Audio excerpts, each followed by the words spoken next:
Hello and welcome to Moderate Fantasy Violence, a podcast about 2017 and the film and TV releases around it. I'm Nick. And I'm Alistair. And if you didn't guess it from the intro, this episode, it's our year in review. Yes, we liked doing this so much last year, we're damn well doing pretty much the same thing again. So, yep, we're going to take the two major segments we review in. Again, film and TV. We're going to have a quick chat about the general state of each, and then we're going to count down our respective top fives, and then agree on a communal MFV top 3. No recommendations countdown this year because we haven't done that many recommendation segments, but there was a Q&A about it in MFV 50 from Clive, if you want to go listen to that, where we talked a bit about our summary feelings. Anyway, yep, all that 2017 material in a minute, but Alistair, have you seen anything else recently? I watched a film, it's actually a film from 2016. Okay, fine. But I watched it on Amazon Prime, and it was a very good film called The Eye in the Sky. It may actually just be called Eye in the Sky, actually. I've never heard of it either way. It's a really, really good film. It's most notable because it is Alan Rickman's last film before he died. And he does a really, really good performance, I must say. That it's definitely a great one for him,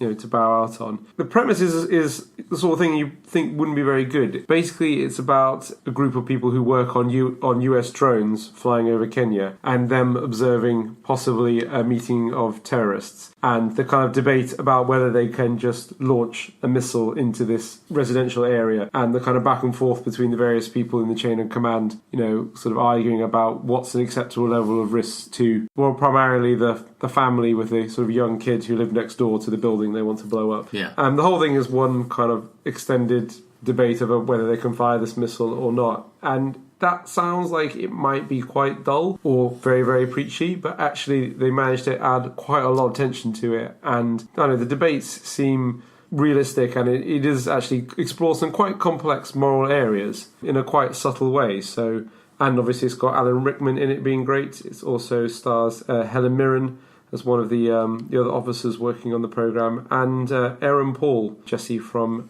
Breaking Bad. So it's got a strong cast, and it's a good film. Well, yeah, I think if you're going to do that sort of, the whole film is a chat, then you basically need the best actors possible to stop that being rubbish. Yeah, but it is very tense, and they do, it's one of those ones when clearly no one's like evil or no one's like really bad or really wrong. There's just lots of different people with different opinions, and it's kind of hard to know what is right or wrong in such a morally complex situation. So, that kind of flew under the radar. I think it's a British film. Most of the actors are British, apart from like a few like Aaron Paul and some Kenyan or possibly Somali actors, including, I'm sorry I'm pronouncing this, Bakard Adi, who won a BAFTA for his work in Captain Phillips, who is Somali, a very talented Somali actor. So it's got a really, really good cast, and it's even better because Alan Rickman is great, and sadly it's his last film. But I recommend Eye in the Sky if you want a morally complex thriller.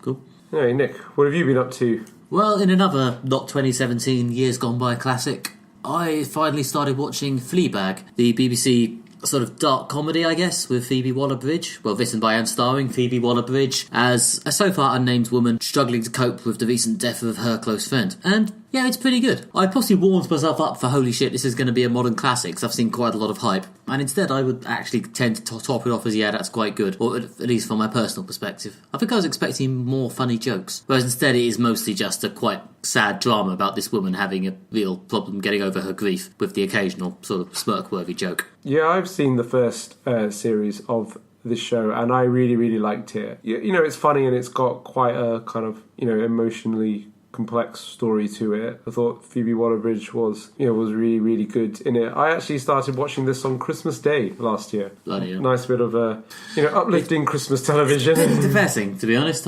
Possibly my mistake was starting to watch it immediately after finishing season 1 of Mr. Robot. I could have maybe done with a break from shows that centre around a quite sort of smug, knowing first-person narration, because that can get a bit annoying when you really, really bury yourself in it. But Fleabag is very good and very well observed. This sort of woman having a breakdown perspective is quite nuanced and quite well developed, and she's got a lot to say, and it's always quite sort of interesting. I just, for some reason, was expecting slightly more lulls, and I didn't quite get them. But despite that, I cannot deny that it is very good. It began life as a one-woman show, I think. That was at the Soho Theatre. Considering the amount of monologues to camera, I can't believe that. Yeah. But anyway, it's a good, if slightly bleak show. I've possibly... Spoilers, we're recording this on the 18th of December, minutes after recording the last one. Possibly a slightly odd show to decide to start watching in the middle of the Christmas season. The first medium we will be discussing is the films of 2017. I think in our summary for films last year, films 2016, I said that I thought overall the year had been unoriginal and not good, in the sense there were some real high profile disappointments such as Batman v Superman, Suicide Squad, X-Men Apocalypse. But my summary for this year is probably similar to what it was for years before we did the podcast, which is a good but unoriginal this year. There were a lot of good films this year. A lot of them were high-profile adaptations and continuations of existing franchises. So there was Thor Ragnarok, Guardians Volume 2, Trainspotting sequel, Wonder Woman. There was quite a lot of sequels, remakes, and the rest of it. Although there was some really good original stuff that I really enjoyed, La La Land, Elle, Hidden Figures, Baby Driver. So yeah, there was some good stuff, original stuff this year. In fact, anything, this is one of the more original good years for the last few years, actually. But I'm not sure it's been an amazing year for the action blockbuster with moderate fantasy violence. He said the thing. So, yeah, maybe it should be it's a bad year for us, because, yeah, it's been a good year for superheroes, to be clear. Definitely, if anything, after what felt like a bit of a wobble in 2016, it felt like the superhero film has somewhat consolidated back in 2017. But the wider sort of action fantasy blockbuster genre been a bit shit outside the superheroes, hasn't it? Yeah. Superheroes and Star Wars, but Star Wars so far is just a solid thing out on its own. Well, it's kind of in the superhero It is also sort of off in that area, but yeah, it Like felt like there weren't that many people making much effort. I mean, Power Rangers was all right.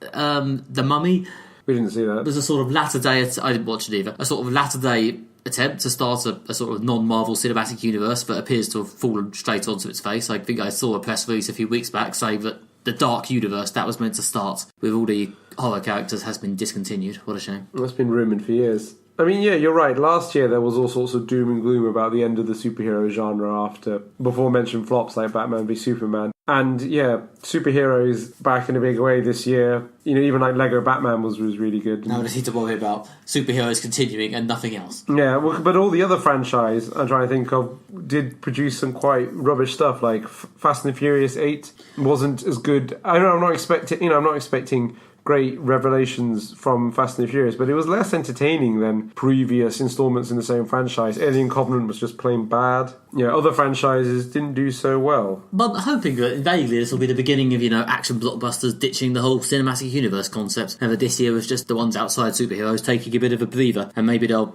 regroup and come back bigger, better, and not trying to be Marvel anymore. One thing this year has certainly proved is that you can want to have a cinematic universe. That doesn't mean you can, or it's a good idea. Other people's attempts to start, shared universes, we mentioned the Dark Universe. DC had a wobbly start. They had one good film and one bad film, which is better than last year's two bad films. Yeah, I give them that. Wonder Woman was good. It came dangerously close to breaking the top 5, but didn't. For me, we'll come to that in a bit. Also, it was a good year around the Oscars. After last year's #Oscars So White, there was quite a lot of diversity this year. Films like Loving, Moonlight, Hidden Figures, all getting nominations, as well as obviously La La Land, which was good, if quite white.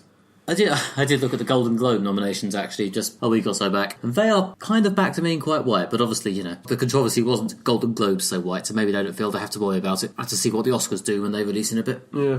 Also, I feel quite pleased saying a good year for independent cinema. I don't know if Baby Driver counts as independent cinema. It's more independent than a superhero shared universe, but that was a really good film. There were some other good ones, including Prevenge, Elle, and Free Fire. Free Fire is especially very good. So I have to see Ben Wheatley still doing good stuff. Yeah, it did feel like there was some, I don't know, the possible slight retraction in blockbuster numbers did lead to some other stuff breaking through a bit. I guess Dunkirk isn't exactly an indie film, considering that Christopher Nolan is basically a one-man superhero style brand at this point. He's basically the post-Batman cinematic universe. But yeah, it has felt like a more varied year, which is probably a good thing as long as it keeps up and as long as the superhero films stay good to keep me happy. I'm happy with what it's been this year. I don't know if the reason why I preferred this year more to last year is that I managed to dodge the worst films, well, what are generally regarded as the worst films of the year by not seeing them, such as I didn't see The Mummy, whereas last year I did go to see X-Men Apocalypse or Warcraft. Well, we cleverly changed our format to only cover one thing a fortnight, which means we did not feel quite as obliged to go and see shite just because it was out in order to fill the podcast. Thus meaning that we did not go and see, say, Warcraft or Independence Day Resurgence, even though, let's face it, I don't think either of us expected them to be... Yeah, their equivalent to get beyond okay. Whereas, yeah, were we still doing the big format, maybe we would have gone to see The Mummy or some of this year's other big hits and misses. But we'll never know, everybody. We'll never know. Anyway, shall we start with our countdown of the best films of the year? I think it's time to count the numbers. Okay, film is, if anything, your medium out of the two of us. So, do you want to kick the films off? Alright, I'm going to start off with my fifth favourite film of the year. It's been a good year for independent cinema, as I said in the intro, and it's also been a good year for British film. So, my number fifth favourite film of the year is The Death of Stalin.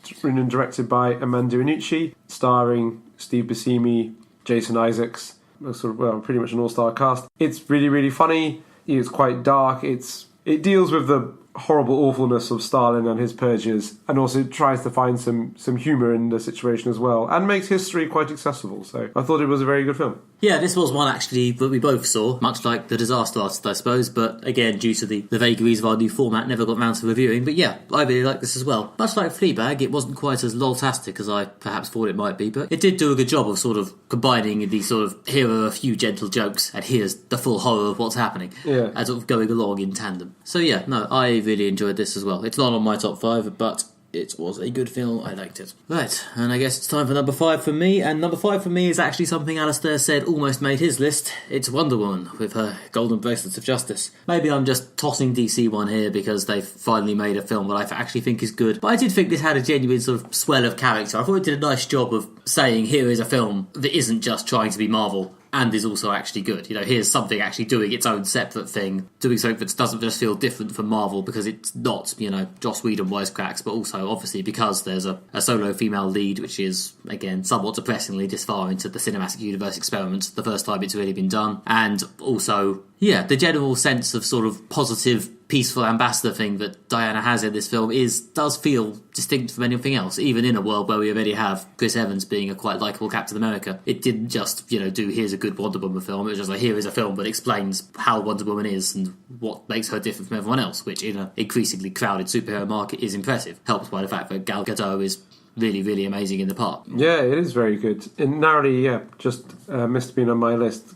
As you say, Gal Gadot is great in the role. She's really the core of this film and is superb in it. And, I mean, there's a lot to be said for, we've seen over the last couple of years quite a few disappointing films. Being able to get the basics right, making sure it's got good action and it's got good humour. And Wonder Woman, had those things. It had some great action scenes, and it had some good, some good moments of humour. It had some warmth. It had likeable characters, and it was entertaining. So shows that DC can make a good film. I know the stars align or whatever. I mean, maybe Aquaman will continue in this vein rather than Justice League, which continued more in the Batman versus Superman vein. But I was, really, really impressed by this film. It was certainly very entertaining, and I was encouraging everyone to see it when I saw it. Yeah, it had a bit of a garbled final battle, as they sometimes do, but I think it came back from it, right? Yeah.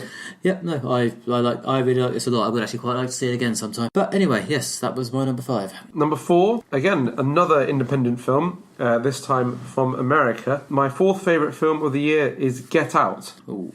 A creepy, atmospheric thriller/horror movie. There seems to be a debate whether this is a horror movie or whether it's a thriller. It's a really interesting film looking at race in America right now, in which a young African-American man goes with his white girlfriend to meet her very white New England family for the first time over a weekend, and strange things happen. If you've not seen it, I'm not going to spoil it. If you have seen it, then you know what happens. Yeah, it was definitely the kind of indie breakout hit of the year. It was a unknown film that everyone on Twitter and quite a few people in real life were saying, go see this film, you have to see it, it's excellent, and it deserves to be in the top 5. Yes, so I fully agree. This was excellent. There's a level of satire which just sort of genuine sort of reflects your reality in a dark way, which if you hit it wrong, it's really on the nose. which you can see if you watch some of the less good Black Mirror episodes. But yes, when Black Mirror really works, and in the case of Get Out, it absolutely just nails it and goes, this is the exaggerated, horrible reflection of how we all feel right now. It's both awful and entertaining. And yeah, I really like this. Yeah, I think you're right by saying the concept could have been a subpar Black Mirror episode, but the execution really, really excels. The whole way it's done, and it's a really well observed study on race in America right now. You know, the way the characters interact. There's so much subtlety in it. You can see that they're hinting at things that people actually say and do. It's very subtly observed, very well put together, and it really uses those kind of social tensions to tell quite a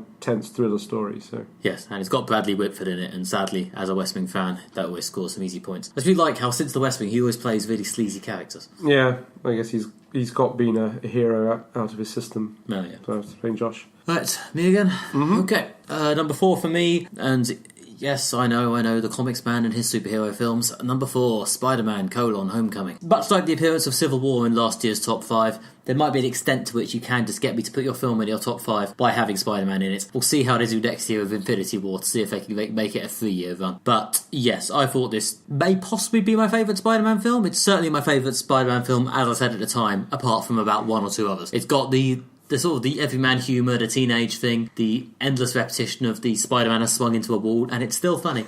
The general underdog vibe, the constant joking, the soap opera, the fact that for once there's a superhero film with a good villain, something that even Wonder Woman did not manage. And yes, I really liked this. I am a huge Spider-Man fan. As I've said before, he's my superhero, so make a good Spider-Man film and you've got me. Not quite enough to get to number 1, but nonetheless, they've got me at number 4. Yeah, it was very good. This one, again, was very close to making the top 5, but didn't. But it was really, really funny. You know, we've said before that the great comic book films are, they combine humour and action. Wonder Woman did that well, Guardians of the Galaxy did it well, but Spider-Man took the humour to another level. It was really funny, without it becoming silly or over the top. I laughed a lot, and it had a really good, warm, kind of coming-of-age story at its core. Plus a great twist, which I won't spoil here, and an excellent villain, Michael Keaton, now doing evil superhero after many years of Batman and then Birdman. He was an excellent villain in this, and he was probably one of the best and most memorable Marvel villains they've had in a while. Like a lot of good superhero films, it sort of verges on actually have it going into a combination of a superhero film and another genre. In this case, it pushes a lot harder into the comedy than just it's an action film with some banter. It's like, it's actually properly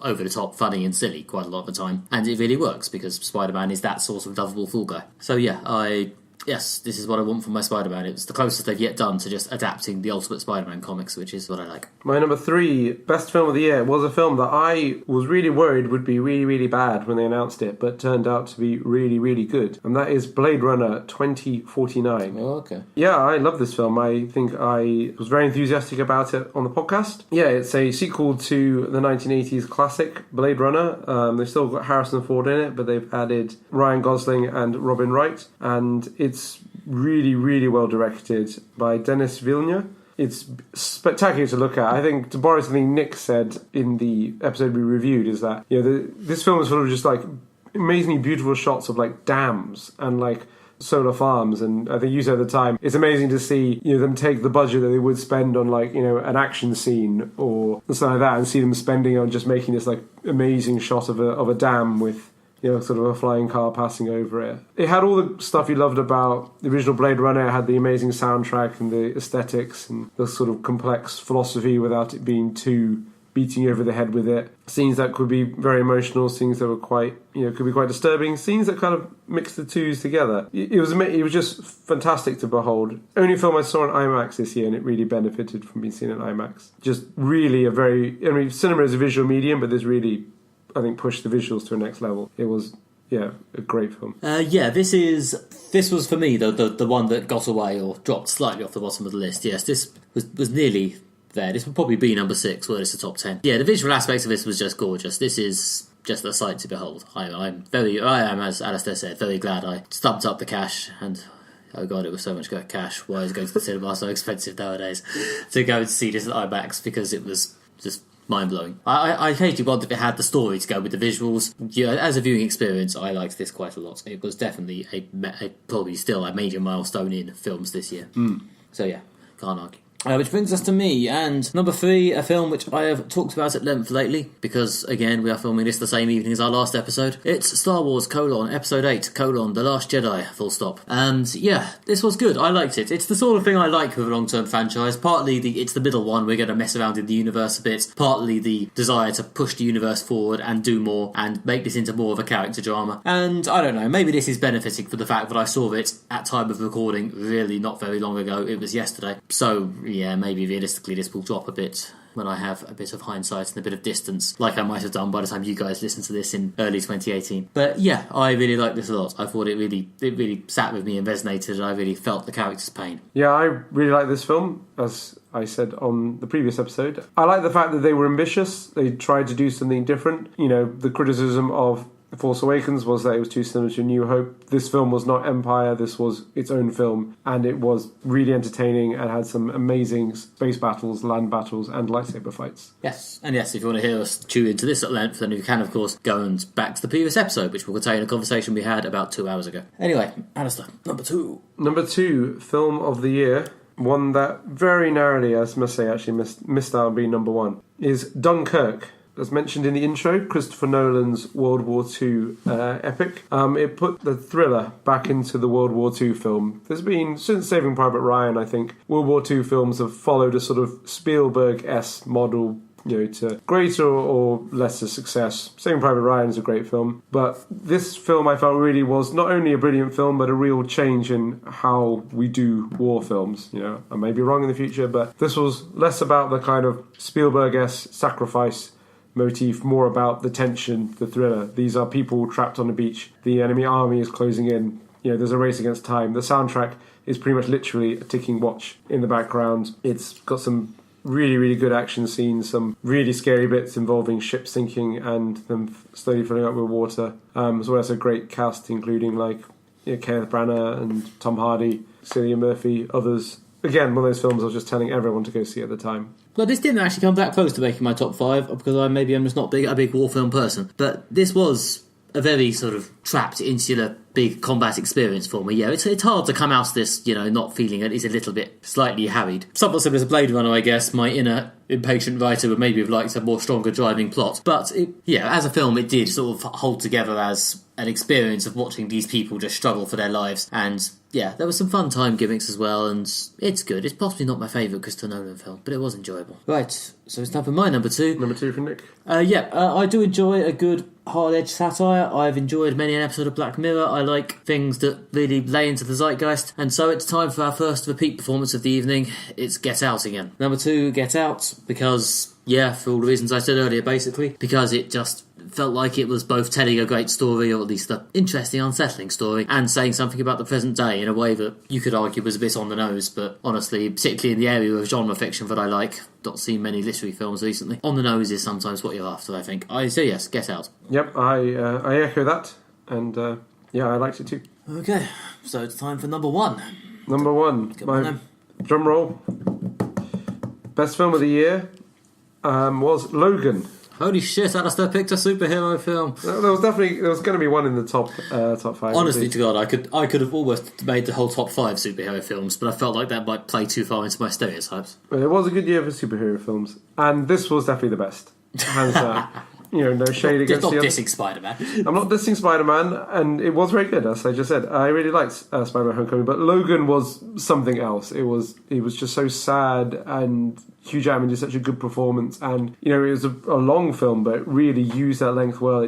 It was well-paced. Patrick Stewart did such a great performance as aging Professor X. So much has been said about how good this film is, and I could say so much right now, but just saying, Hugh Jackman's performance, some great writing, and just some excellent filmmaking. Yeah, this was another one that narrowly missed the top 5 for me. It is another sort of similar to what I just said about Get Out, a film that plays heavily into the of the now of it, the taking of the real life context and then turning it into the fiction in a way that sort of engages with that intelligently. You know, the fact that this is, and as far as I know, he's sticking to it. You know, everyone's in the latest of the Fox Marvel news in the last week or so, with Marvel buying Fox or a large chunk of Fox. Yeah. People have been going, "Oh, Hugh, will you come back as Wolverine now that you might get to meet the Avengers? And he is so far sticking to his guns. So yeah, the idea that this was actually Hugh Jackman's final performance as the character, this iconic character, who he has always been good as, even when the films around him were less good. Yeah, it does feel like it means something, and sort of turning it into this sort of mournful cowboy epic was something else. It was one of the big cinematic experiences of the year, yes. Yeah. I liked it a lot. Is it time for my number one now? It is your number one. Yes, and as you may have discovered, it is not Logan. My number one film of the year, the film that came away making me both feel slightly weird, self-contemplative feelings and think that was a cool, quirky genre film. And there's also a big monster in it. It's Colossal. I liked this a lot. I did try and put some other films above it, but it never felt quite right. Nothing else quite got to me in the same way. So yeah, Colossal, the indie film directed by Nacho Vigalondo, starring Anne Hathaway and Jason Sudeikis. It's really good. I do feel this has been kind of, I don't know, I feel like this hasn't landed with as big a thump as I feel it should have done, and I'm sort of hoping that people doing their end of year lists, like I'm now doing, will, result in it getting a bit more of a kick, because I do feel like it deserves it. I think this was really a great film. It was really, really good. Again, another one narrowly missed out of my top 5. Anne Hathaway was absolutely excellent. It felt like it had something intelligent to say, as well as also being funny and, and sort of quite touching, and I really enjoyed seeing it as well, and of course, like I say, it's a great film. If you've not seen it, go out and see it now. I don't know for sure. I think it must be at least on the on-demand video circuit somewhere at this point. Yeah, it surely is. But yeah, Anne Hathaway's portrayal as a sort of depressed, self-destructive person, I thought had a lot more nuance and intelligence than a lot of those portrayals, which mostly just consist of moping and occasionally taking a drink. Yeah. Let the record show that he took a drink.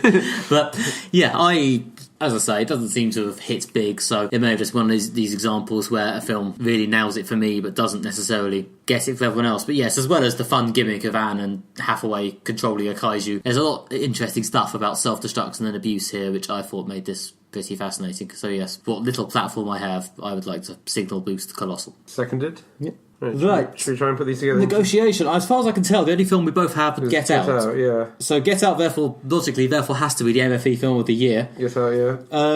Should we choose 2 each then, I suppose? Yeah. Well, we both... Well, there were no other common films. We both said both Blade Runner and Logan nearly made our lists. Yeah. So does that mean those are the 2? Well... They're both on my list. But I also said Spider-Man. Yes...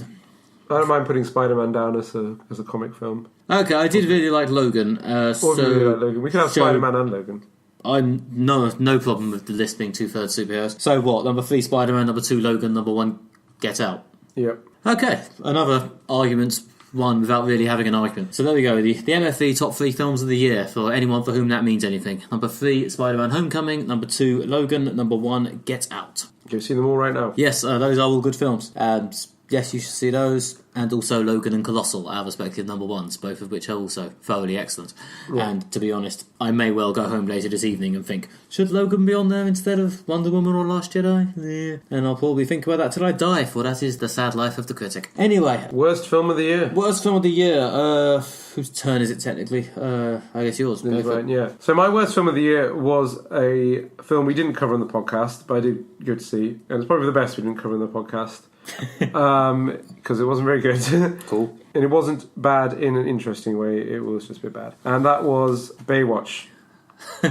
I mean, it's got, The Rock, Dwayne Johnson in it, and, he's got charisma, he's got charm, and he's trying his best to be good in this film. I mean, he's good himself, it's just full of just lowest common denominator humour, pointless action. It bears almost no relation to the original TV show that was more of a soap. It's just full of lots of jokes about people being pooed on by corpses or touching men's taints. It's not big and it's not clever. Sorry, Baywatch. Sorry, Mr. Rock. Mm-hmm. I hear Jumanji's slightly better. Yeah, I didn't see Baywatch because the trailers looked terrible, and again, thanks to the change in our format, I no longer have to go and see bad films for the podcast. Yep. And to be honest, I don't go to the cinema a huge amount outside of the podcast, so it may not come as a huge surprise to podcast listeners that the winner of Worst Film of the Year this year is Justice League, a boring film. I mean, it probably does in some way say something for the quality of this year's films, but there's nothing on here which really made me think that was an atrocity. That's the winner. It was basically between Justice League and Alien Covenant, and Alien Covenant had a few good bits, whereas Justice League was largely boring. Yeah, if I was choosing worst things that we did for the podcast, those two be the ones vying for the bottom shelf. Justice League was a mess. If Blade Runner 2049 was basically visual cinema at its peak. I guess, Justice League is visual cinema at the bottom. It was empty spectacle with little entertainment value. It wasn't impressive and it wasn't that interesting. It's sad because I am very much available for a good Justice League film. I want to see Batman and Superman team up to fight something that Batman probably shouldn't really be there for. But I genuinely want that. But this was not that, and I'm still waiting for that. Sorry, guys.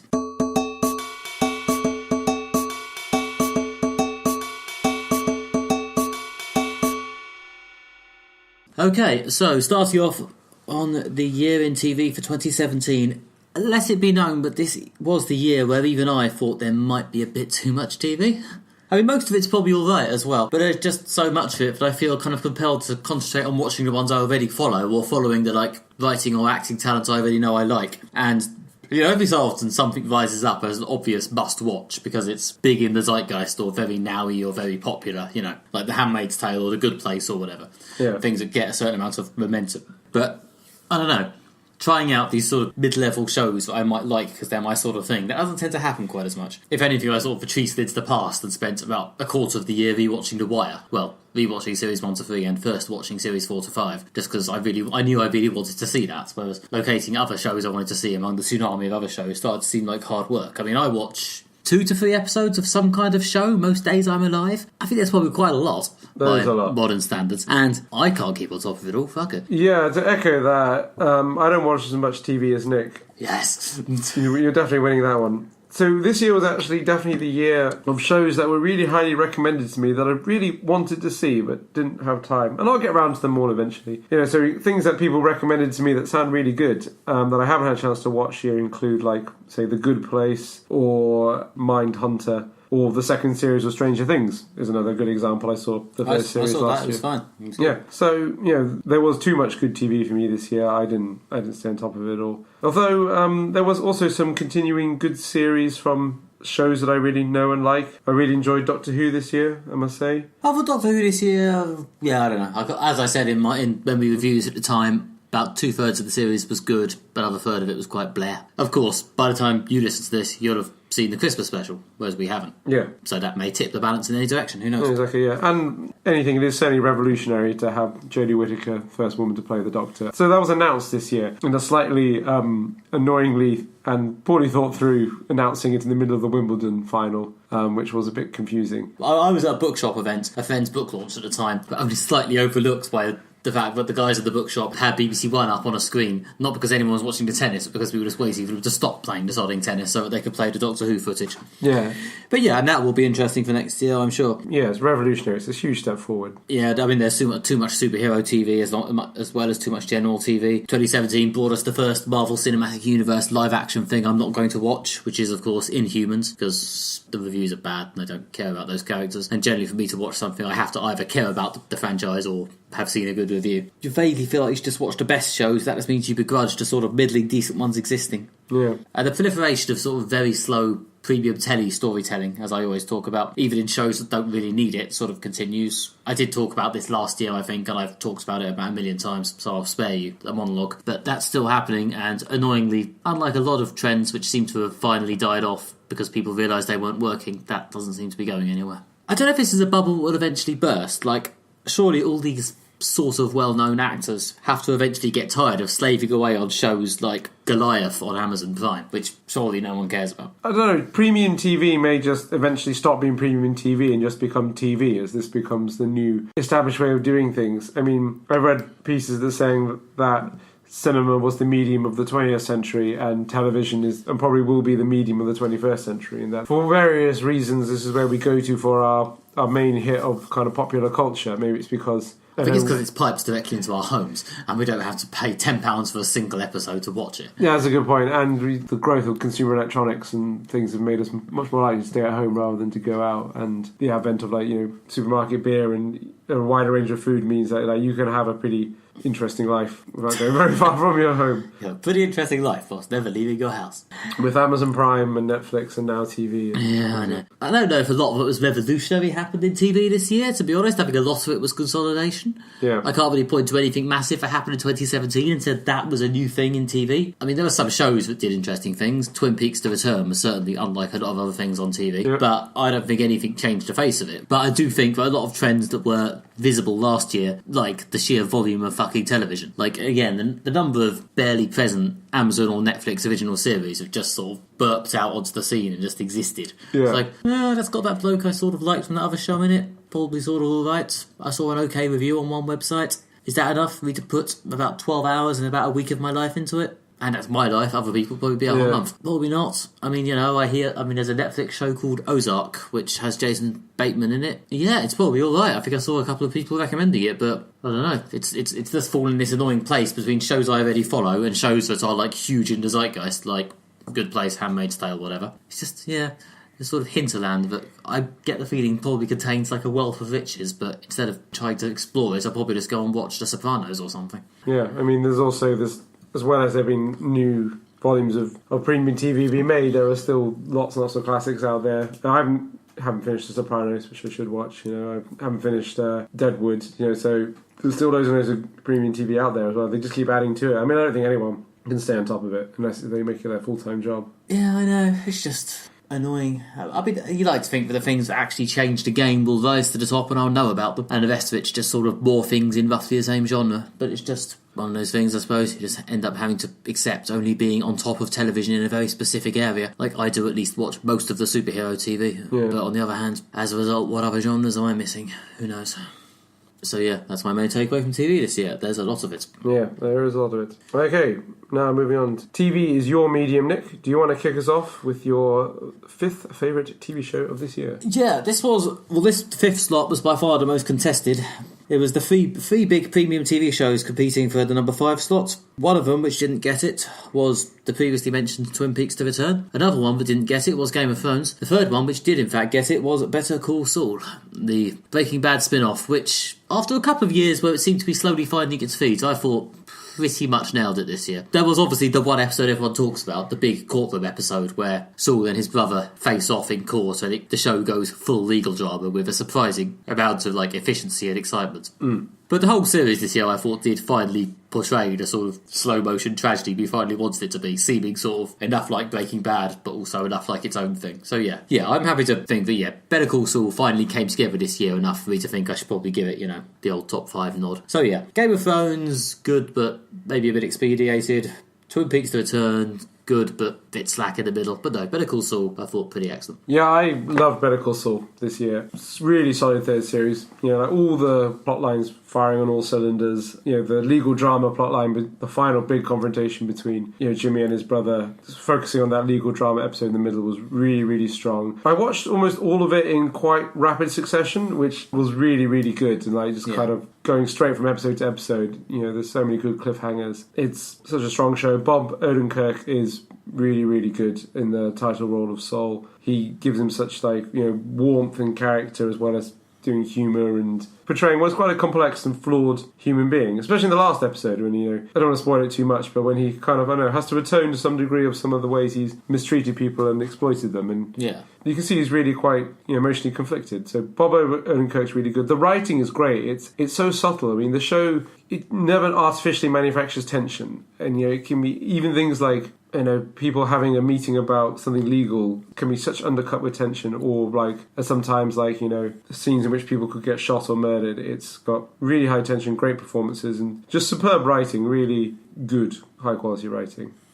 Big fan of the show. Yeah, previous years I felt the pacing was perhaps a bit weird in one way or another, but this year I was pretty riveted by Better Call Saul this year. I was right in there waiting for the new episode. So great show. Okay, cool. Number 5. Over to me. My 5th favourite show of the year. Technically, I think only half of the series has been shown, but we have seen all of the half that has been shown. It is Star Trek Discovery. Oh yes, that was another near misser. Yeah. Yeah, the long-awaited return of Gene Roddenberry's classic science fiction show, just over its 50th birthday. A brand new series, first series to have a woman of colour in the main part, first series to focus on a character who isn't the captain as the main character, also with lots of interesting tension and mystery going on aboard the Discovery. In the past, in Star Trek, the ship has always been a relatively safe place to retreat to, but in Star Trek Discovery, the Discovery can be a dangerous and fraught place for the main character. So lots of innovation in Star Trek, things we haven't seen before, but really entertaining show.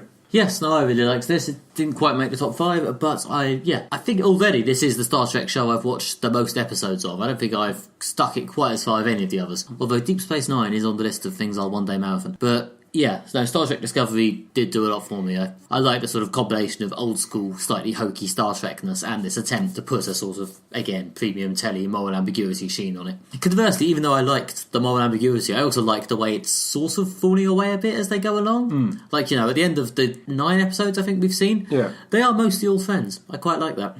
In a strange way. I quite like the fact that, you can't just have a whole series like this devoted to people hating each other forever, especially in a franchise like Star Trek. I mean, the fact that they do feel like a cohesive unit and is a group I want to get back into every week is also important. So yes, I like this show a lot. I'm looking forward to its return in January. Yes, I hope it continues to keep up the quality. Okay, number 4 for me then, a show we've both already mentioned, I think, although Alistair in the context of having not watched it. It's one of this year's new sensations. It's afterlife-based drama comedy thing, The Good Place, starring Kristen Bell and Ted Danson. And as ever when talking about The Good Place, there are twists one must try not to spoil, but this is a fun show about a woman finding out she's in the afterlife and then having to navigate the issue of it turning out she is in heaven when maybe she should be in hell. Except in these show we call them The Good Place and The Bad Place because I guess they're trying to avoid having to deal with the exact fiddly bits of religion. It's more of a general clouds, flames dichotomy than angels, devils. Anyway, yeah, it's a really good show. It's got a lot of sort of entertaining, surreal humour. The characters have enough depth for it to feel like we care about them and they're not all just idiots, even though sometimes there are characters who are just idiots. It's an interesting combination between a sort of premium telly show and a sitcom. The 13 episodes of Series 1 do feel like one story chopped up with cliffhangers, and yet it's also got the sort of beat, beat, beat, joke, joke, joke rhythm of a sitcom. So yeah, it's an interesting show, which is one of the main reasons I also felt the need to honour it, because it does feel like it's doing something a bit different in the telly sphere. Yeah, everyone recommended this show to me, and it is, I say, right at the top of my to-watch list. I just finished Series 3 of Better Call Saul, so this is next, and I'm really excited to watch it. And I want to see it before I get the twist spoiled. I just realised my Twitter handle's at the end of this, so please don't send me the twist. I mean, I'm sitting opposite you now. I'll try not to. Anyway, what's your number 4? Number 4, my 4th favourite TV show of the year is Legion. It's one we reviewed earlier in the year when I actually forgot it was this year. I thought it was last year, so I went back and looked at my notes and saw that it was on TV this year. Really, really good show in the X-Men universe, but certainly a very different take on the X-Men to what we've seen in the cinema versions or cartoons and things like that. It's definitely a very mature take on the X-Men, this time really delving into Legion and his mental health problems and kind of finding a really interesting way to use superpowers and to use the visual medium of television to express things that are very intelligible and hard to get your head around, like someone's personal demons or what it's like to have depression or schizophrenia or be mentally unwell. I thought this was a very ambitious show. It was quite unusual. It really aimed high to kind of convey quite a lot of difficult stuff and did a really good job of telling a great story. Very strong show. Yeah, there's a lot of stuff in the X-Men universe where they try and portray like genuine mental health problems through the sort of pink wafty filter of X-Men telepathy where everything's just like flowing energy in and out of heads or something. Yeah. And yeah, I thought that this did a good job of sort of combining that in a sort of still vaguely X-Men-y feeling way with the sort of premium TV flashback hallucinations thing to actually feel like a meaningful portrayal of what it's like to have those sort of problems and that sort of confusion and this sort of struggle with yourself. I really liked Legion. So of the superhero TV this year, and as I may have mentioned, there's been a lot, probably the best, most interesting new thing. And indeed, between this and Logan, much as we may give them shit for the actual X-Men films, pretty much everything that the X-Men division have done that isn't an actual X-Men film has been really good. Yeah. And also goes to show that superhero films aren't just, for kids. I don't know, maybe it goes without saying after the Christopher Nolan Batman movies and stuff, but I really read this was really good at dealing with complex and difficult issues in an accessible way using through the superhero medium. It was also just the production design was lovely. There's just something about it that was really visually distinctive. It was very 60s oriented, but like everyone's costumes and hair and clothes and all the sets and all the locations really had this kind of very distinctive sort of 60s aesthetic to it, which just kind of added a sort of slightly odd dimension to it, but I just absolutely loved. So yeah, props to the art design people. Yeah, it's a lot of it's in the mind telepathy thing gave a lot of license for both the writing and the designers to just go nuts with how it looked, and yes, that was really good. Right, number 3. Mm-hmm. Okay, this is one we did cover this year, although possibly not in the current series type way. Number 3, Rick and Morty, the animated show from, I think, Adult Swim in the States, about a mad scientist and his poor unfortunate nephew, basically a sort of twisted evil twin of Back to the Future. And to be honest, at this point it seems to be one of the biggest TV shows on the planet, so you probably don't need, or at least in the sort of internet geek sphere, so you probably don't need me to describe it at great length. But yeah, it's really good and really clever and really sort of satirically spiky. And as everyone now says about Rick and Morty, yes, I'm sure some of the fans are very annoying, but I'm not reviewing the fans. This is a good show. I enjoyed it a lot. It hit a lot of very impressive, sort of ambitious sci-fi satire beats in its 3rd series this year, and I really loved it, and hopefully it won't be quite as long a wait till the 4th. So I was introduced to Rick and Morty this year, I think. Yeah, this year on the podcast. And I really enjoyed the fair chunk of the 1st series that I watched. Yeah. I haven't actually seen the 3rd series that Nick's talking about, although quite a lot of people were really highly recommending it to me. Yeah, and again, as we said at the top of this episode, or the top of this section, there is so much TV out there. Rick and Morty is definitely something that I need to devour the rest of and see this 3rd series. But when I saw the 1st series, I really liked, and I can't wait to get back to it. Yeah, you do occasionally wonder with these things whether they're about to run out of ideas or just sort of eat themselves in a very self-indulgent way, but I don't know, in a lot of ways the sort of self-indulgent, overdone sci-fi thing is what Rick and Morty is parodying, so maybe they'll manage to avoid falling into that trap. Who knows? So from what you said is probably one of the biggest shows on the planet to what is definitely the biggest show on the planet. Number 3 is Game of Thrones. Oh, okay. Yeah. It doesn't get bigger than Game of Thrones in pop culture. It is probably the biggest pop culture phenomenon in the whole world right now. And yeah, I really liked the 7th series? First half of the 7th series. No, they are actually just saying they're separate seasons. Okay. This is season 7, next is season 8. It's just slightly shorter. Yeah, I really liked it. They've definitely moved into endgame on the plot, and there was a massive ramping up of the spectacle. I don't want to dive into too many spoilers in case the one person who hasn't caught up with Game of Thrones is listening to the podcast. But there were epic battles. There was some interesting twists. There were some characters you really hated that got it in the neck, quite literally. Generally, the pieces were positioned for what should be a really epic series next year. So yeah, no pop culture review of 2017 is complete without talking about Game of Thrones, and it was good this year. Yeah, I have actually not got Game of Thrones in my top 5. As I said, it was sort of competing with Better Call Saul for 5th position and lost. But yes, it was a very good run of Game of Thrones, sort of pulling together everything for a big final charge, which after 2 or 3 years which have been accused of running a bit slow, was a nice feeling of relief. And I think everyone at this point seems to have moved past the worry that we'll somehow cause a space-time disruption by moving past George R. R. Martin's novels and just adjusted to the fact that, yeah, this is happening, the end is coming. Whether it's in 2018 or 19, I'm not sure. There are rumours that it may have had to be bumped to the 19s, but yeah, I'm looking forward to seeing how they could possibly end all this in only 6 episodes. And the final episode has got to be the biggest TV event of all time. Well, the previous fiction biggest event of all time was probably the last episode of Friends, wasn't it? I don't know, but it is going to be an interesting one. The day when the last episode of Game of Thrones airs in America on a Sunday night, and then I have to go to work. I think I might actually stay up till 4 in the morning and watch it. So, it would be kind of tempting, wouldn't it? I think there's going to be parties. Yeah. Very heavily adjudicated parties with people going, shh, shut up, I don't care how much you've had to drink. Yeah. Looking forward to it, guys, looking forward to it. Okay, number 2 for me, and our first double collision of the TV section. It's Legion again, the telepathy, mental illness, X-Men show. And yeah, what can we say we haven't already said, to be honest? I thought this was pretty excellent. We've had the sort of mature superhero TV from the sort of there's crime and violence in it perspective, but from the sort of really format-breaking, odd, strange twists, surrealism perspective, yeah, this was, I think, one of the first shows to really have the balls to just go there. And yeah, I quite liked it. I don't know if it got quite the audience it deserves, Legion. I sometimes feel like there weren't that many people who watched it outside of me and the audience of like hardcore fans I know, and Alistair, who I got to watch it for the podcast. But yeah, I thought this was pretty excellent, and much like Colossal earlier, very much deserving of a wider audience. I think it would have probably been more successful had it been on Amazon Prime or Netflix, because it would have probably felt like it was more part of the zeitgeist, being on just a regular cable channel. I don't know, it seemed like, that doesn't seem like its natural home to me. And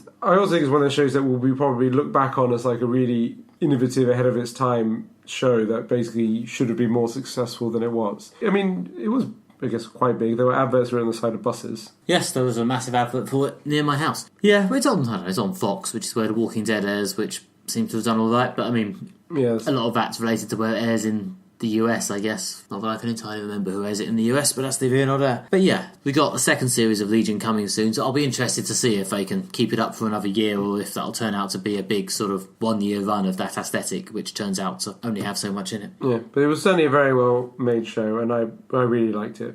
Yeah. Yes. Can't sing its praises enough. Yes, this was definitely one of the big shows of the year. So, in my number 2 position, it's another previously discussed show, and it's Better Call Saul, Season 3. Yeah, as I said before, absolutely loved Better Call Saul Season 3. Drew together so many great plot lines. The reappearance of a character from the original Breaking Bad that was a really, really good character. Good to see more from that character. Not going to spoil it for those who haven't seen it. And also, which I'm also not going to spoil, absolutely amazing final episode with a great end of series cliffhanger. Really excited for Series 4. Well, yeah, because I'm assuming we must be getting towards the end of that. I mean, on the usual premium telly lifespan, they don't tend to go much beyond 5 years, so we must be nearer the end than the beginning at this stage. Based on the position they've left the main characters in at the end of Series 3, they are only a short skip to their positions when we encounter them in the show of Breaking Bad. So I can imagine there's probably only one more series of filling in the time of Saul's life before he encounters Heisenberg. They might do additional series kind of post Breaking Bad.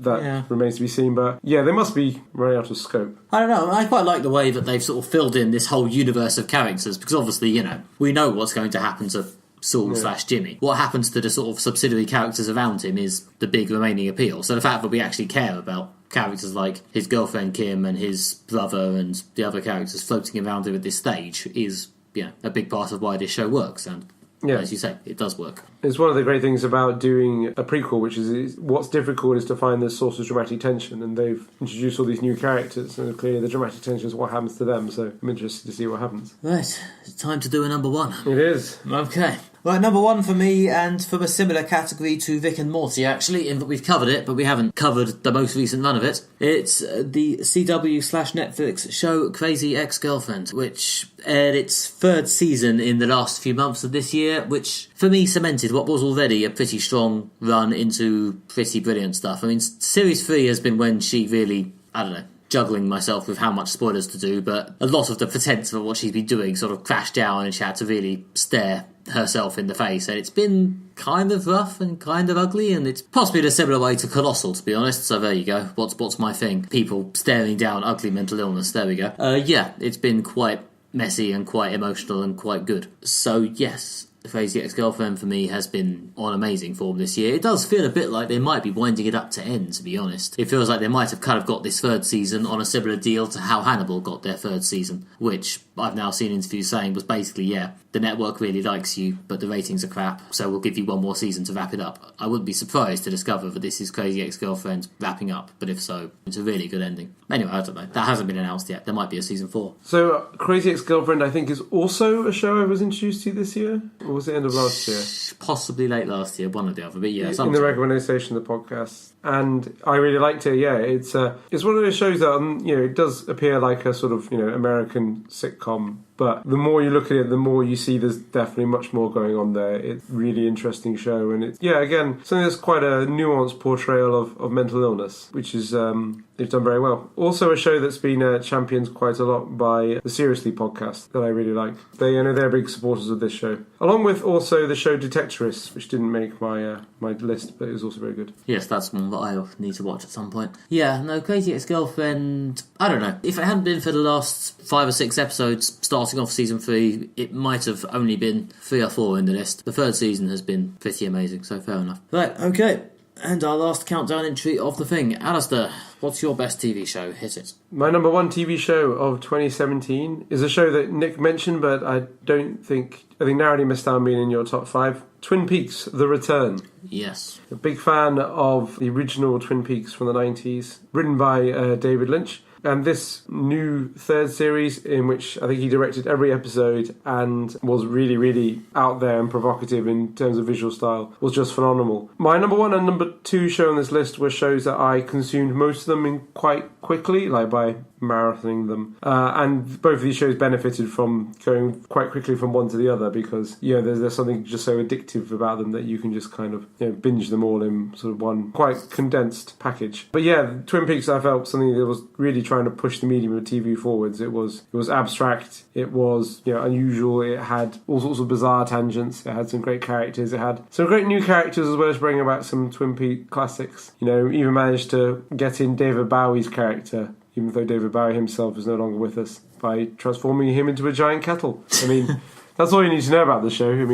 Can we get David Bowie back? No, he's sadly no longer with us. Turning him into a giant kettle? Yeah. That's the sort of show we wrote. Sure, cool. Yeah, as I said, Twin Peaks: The Return missed the top 5 by a hair because TV is painfully competitive nowadays, and although the highs of Twin Peaks: The Return were really, really high, a lot of the big emotional scenes with the long-standing characters towards the end. Episode 8 of Twin Peaks: The Return, the well-documented, most of this is a weird silence film, what is this happening? Am I sure I'm sober? Episode of this show, which honestly, if I had to do best single episodes of TV this year, that would probably be in the top 1 or 2, even though the show itself wasn't in the top 5. Just because the middle of it felt like a bit of a slack to me. I don't know. There was a point with this show when I was a bit sort of, another episode of Twin Peaks: The Return. Yeah. But yeah, the first few episodes, and especially the last 4 or 5 episodes, were fucking amazing. Yes, another possible casualty to the sheer volume of TV there is nowadays, but at the same time, it's a really great show, and if you're a bigger David Lynch disciple than me, then I could imagine you probably absolutely devoured it. Yeah, this is his magnum opus. It's only one of the best things he's ever done. It was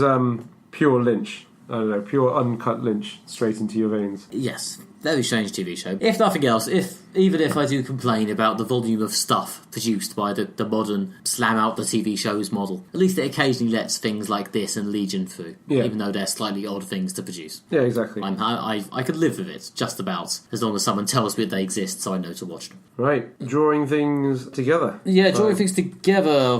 What's our highest rated show? Is probably it Legion? And then Better Call Saul. Legion, then Better Call Saul, and then Thrones, I guess. Thrones or Twin Peaks, I guess we'll come down to. I don't know. Thrones was good, but a bit overpaced. I don't know. I'd probably lean towards Twin Peaks. So since that was your number 1, you Let's do it. Probably do as well. Yeah. The official MFV top 3 is number 3 Twin Peaks: The Return, at number 2 Better Call Saul, at number 1 Legion. Yeah. Yes. Okay. Got the superheroes in. I'm happy with that. Go watch them all over Christmas. Yeah, if you can't get hold of all 3 of those shows over Christmas, Twin Peaks: The Return might be a bit of an odd one if you haven't also marathoned the whole of Twin Peaks, but, get to it. Right, worst TV show. Based on a brief exchange we had earlier, I get the feeling we picked the same thing. So, this is probably going to be a creative experiment that fails me. Yeah. But, on 3, shall we? Okay. 1, 2, 3... Iron Fist!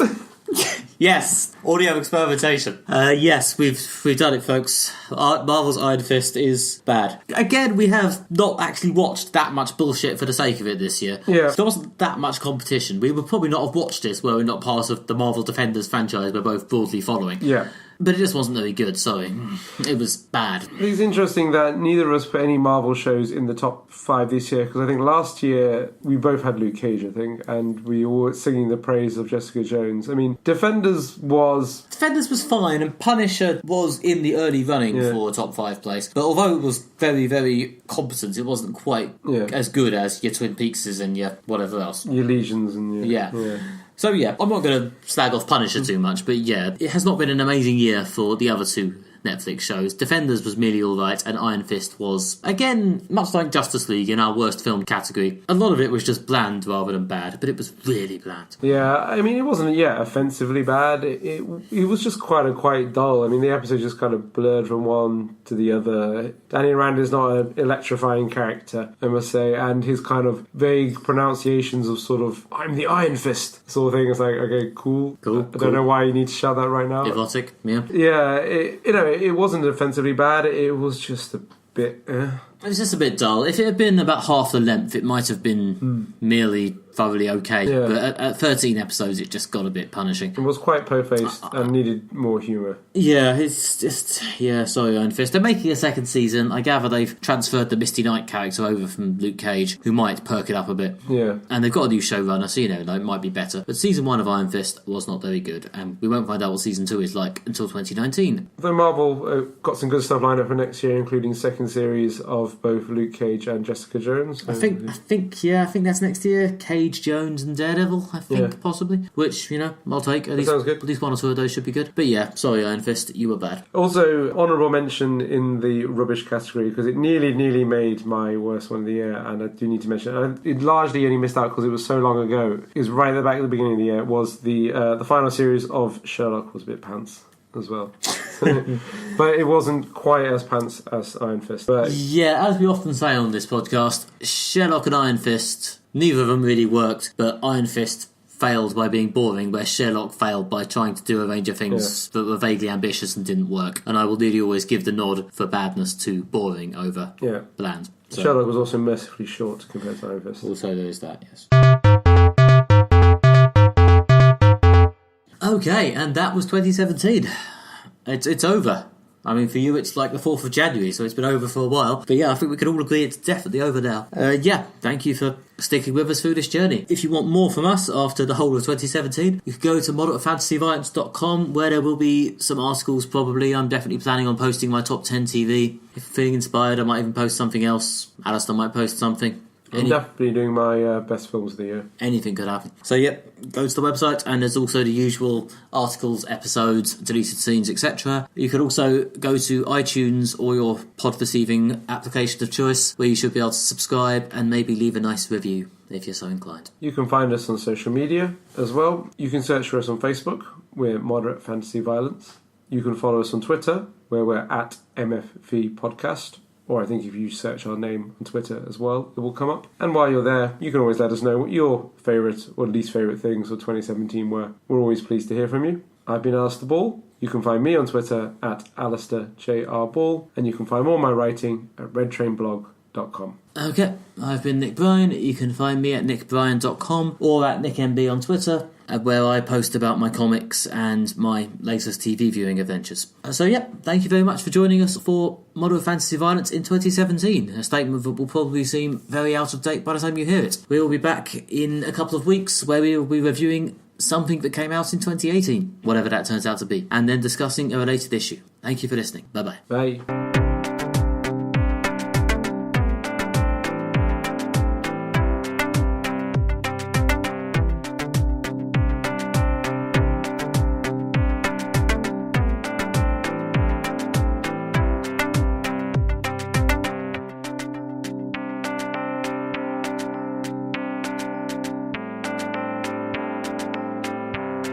But yeah, Anne Colossal, the well-known actress, Anne Colossal. It's big on the porn scene. Oh. God.